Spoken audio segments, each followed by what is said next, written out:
Hello and welcome to the second episode in the Prospectus series. Today the focus is on the topic of animal behaviour. So firstly, what is animal behaviour? Animal behaviour is the study of an organism's response to its environment and the various stimulus, triggers or other factors in the environment that may affect its behavioural response. Now, behaviours can vary from the complex, interconnected displays certain animals will use during courtship, particularly in a lot of bird species, or to more simplistic behaviours such as animals moving away from or towards a given stimulus, such as heat.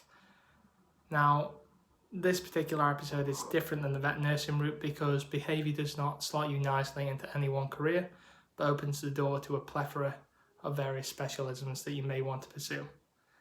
Now, what I'm going to do here is discuss three routes of progression out of an animal behaviour degree. My aim is so you understand the three types of routes and the different jobs that associate with those particular routes. These are self-titled directions, but it might be useful for you to base your selection on that. So I'll break down the three routes into a further 6 degrees, which are, in my opinion, the best degrees for that particular route. I would advise you to select those particular 3 routes if you want to pursue those particular subjects, and then pick 2 degrees that you either want to pursue or universities where you particularly want to go from the extra choices on your UCAS application. So all of the universities that I've selected in my top 6 have a less than 20% dropout rate and a more than 90% employment rate. Now, this route is primarily for level 3s, however it does not mean it excludes other level courses from these career routes.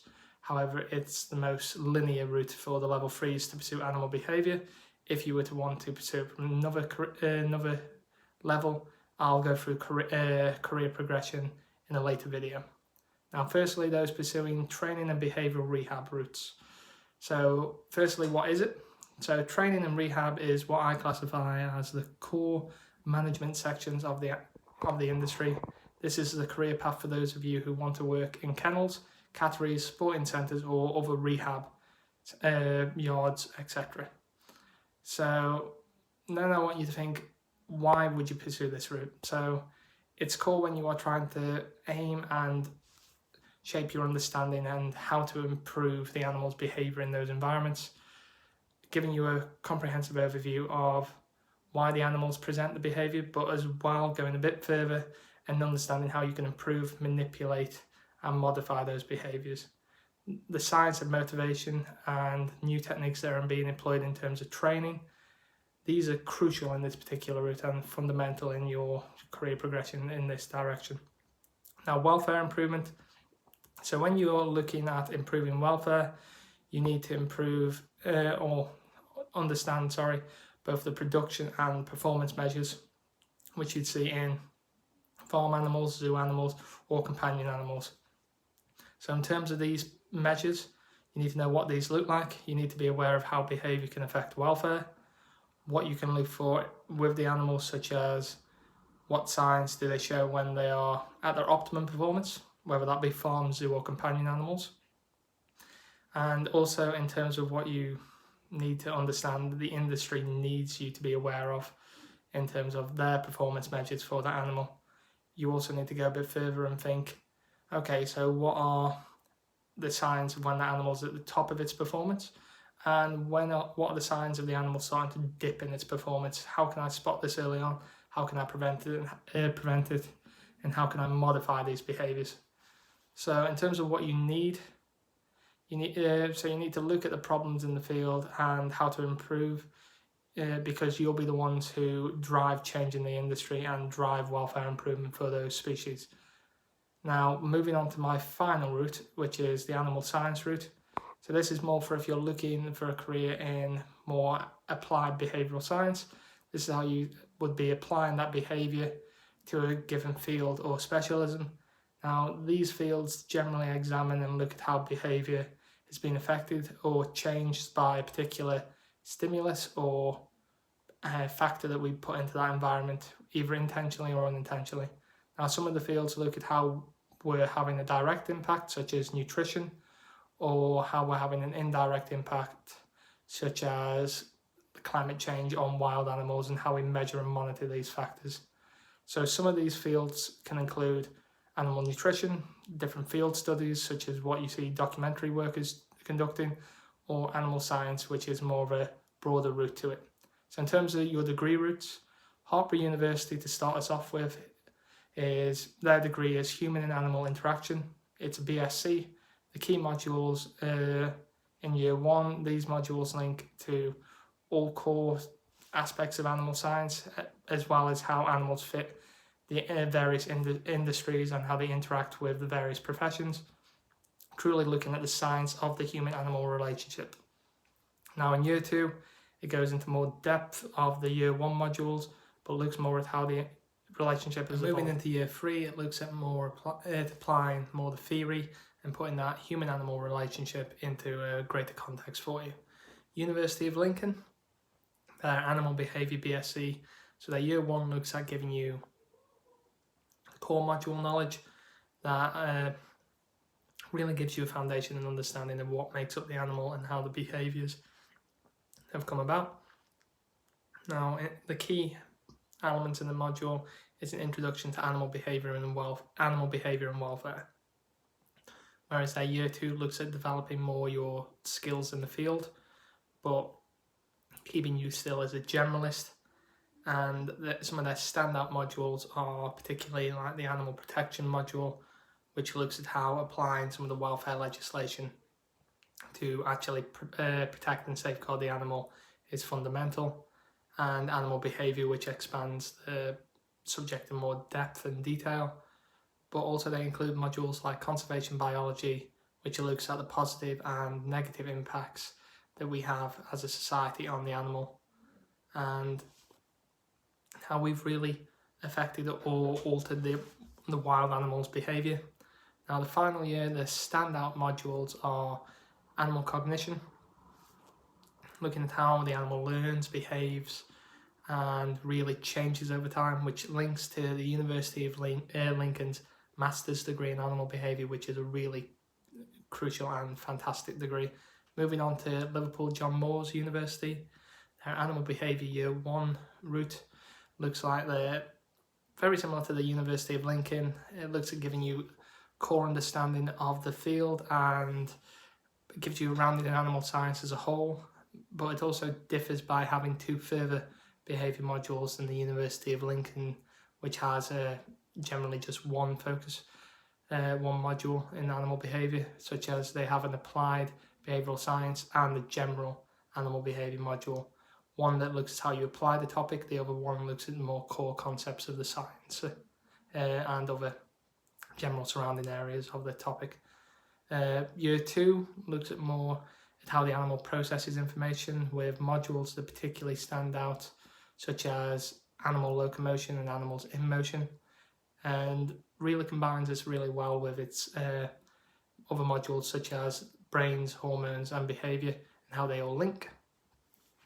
Year three looks at more the advances in animal behaviour, the greater scientific applications of the science, and really going into a bit more detail of that module and of that topic. Now moving on to Harper Adams University. Now Harper Adams, they have two routes. They have a clinical route, so a clinical animal behaviour route, and they also have a normal non-clinical route. So clinical is for those more interested in the training and behavioural rehab route, whereas non-clinical looks at more welfare improvement. So in year one, it follows a very similar route to the Liverpool John Moores University and the University of Lincoln. It starts off with year one trying to give you a solid understanding of animal science with particular focus on practical teaching. Their modules focus more on companion and large animals, making use of the on-site farm and on-site companion animal units. When they get to year two, they split their clinical and non-clinical students by giving the non-clinical students a choice of equine science, wildlife identification and conservation, or small business management. And both modules really have a focus on understanding of zoos, large and companion animal management, as well as behaviour and welfare. But the clinical route more looks at the law and professional practice for those who are going into clinical animal behaviour. This is because vast majority of clinical animal behaviourists are self-employed. Now, from their year 2, both routes then go into a placement year. So this is a gap year of sorts. One, the clinical route will prefer you to pursue more companion animal focus, whereas your non-clinical route would encourage a more broader sense of what you're studying, a broader sense of the topic, where you can apply it to wider contexts. Now, the final year looks at how you treat and rectify some of these behavioural problems by modules such as applied clinical animal behaviour and diagnosis of treatment of behavioural problems. These are the primary ones for your clinical routes, and as a result, after completing all the accredited modules, this certifies the learner as a CCAB, so a Certified Clinical Animal Behaviourist, and you can then get full accreditation with more qualifications. Non-clinical route gives you the option to look at specialising in animal improvement and bioethics, or international perspectives on management of animal populations, or if the learner wants to pursue equine science and the advances in equine science, then they can do. They all pursue applied clinical animal behaviour. Further focus on companion and farm animal behaviours are key in the full degree in both routes. Now, moving on to the University of Plymouth.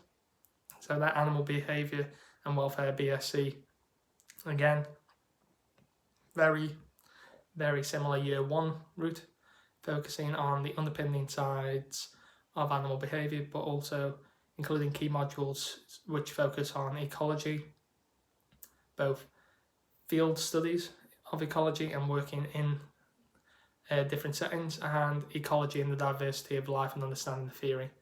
Now, the University of Plymouth looks at applying behaviour and conservation very closely together, and applying this to field work and animal ecophysiology, noting how the animal's environment really affects the animal and examining how those subtle changes in the environment may affect that animal and also may impact the environment as a whole. So in year 3, they look at exploring advancements in animal skills and concepts.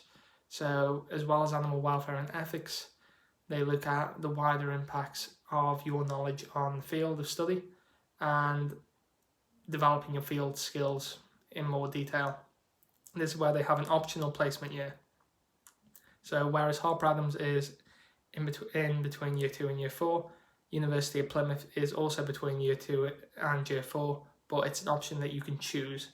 You don't have to have a placement year if you do not want to. So moving on to the last university, which is the University of Chester. Their animal behaviour and welfare BSc again looks at core behavioural science, but also has a wider focus on comparative anatomy, physiology, and genetics and evolution, making more of a point of the access to zoo facilities around them. The year 2 modules focus on behavioural ecology as a core module, giving the learner more of an understanding of how that behaviour is shaped and developed in the wild and in that environment.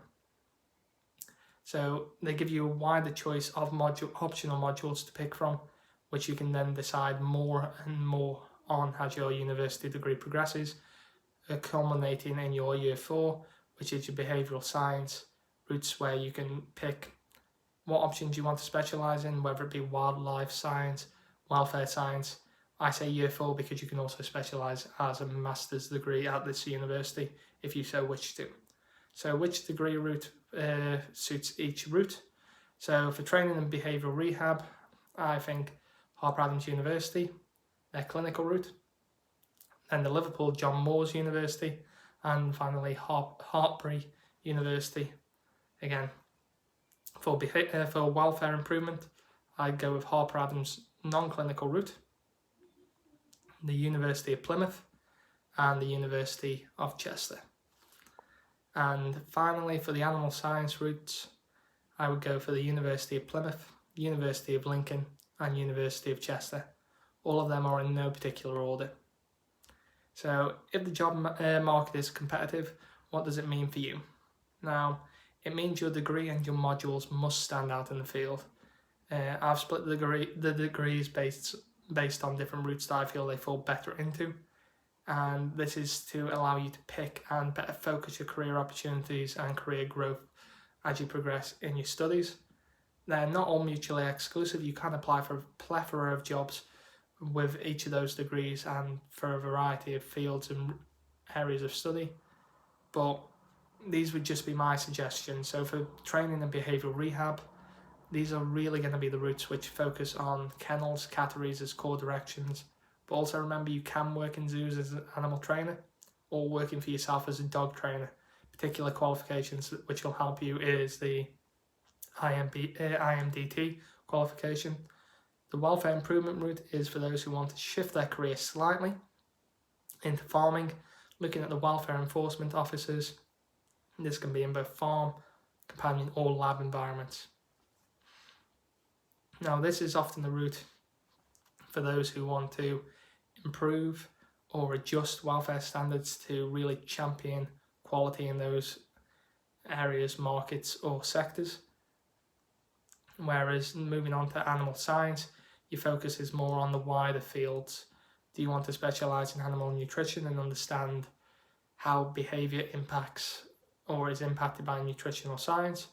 Or do you want to further your research skills by understanding how a behaviour has been affected or changed by different effects we're having on the environment? Now, associated bodies which work with this degree are CCAB, your Certified Clinical Animal Behaviourists, your IMDTs, the Institute for Modern Dog Trainers, APBC, Association of Pet Behaviour Counsellors, RAMA, RAMA, is Registered Animal Medicine Advisors, or IFAW, International Fund for Animal Welfare. Now, further qualifications you can do are dog training qualifications, such as the IMDT, the Master's degree at University of Lincoln, I would highly recommend, or as well as the RAMA qualification for anyone who's interested in learning about prescribing drugs. Other top-up degrees could be physiotherapy or animal nutrition as a master's degree. These are all options available to you. To add, it may also be worth looking at the Open University for different short courses that are available, as well as an organisation called Future Learn to top up your skills and develop yourselves further as you progress. Thank you for listening.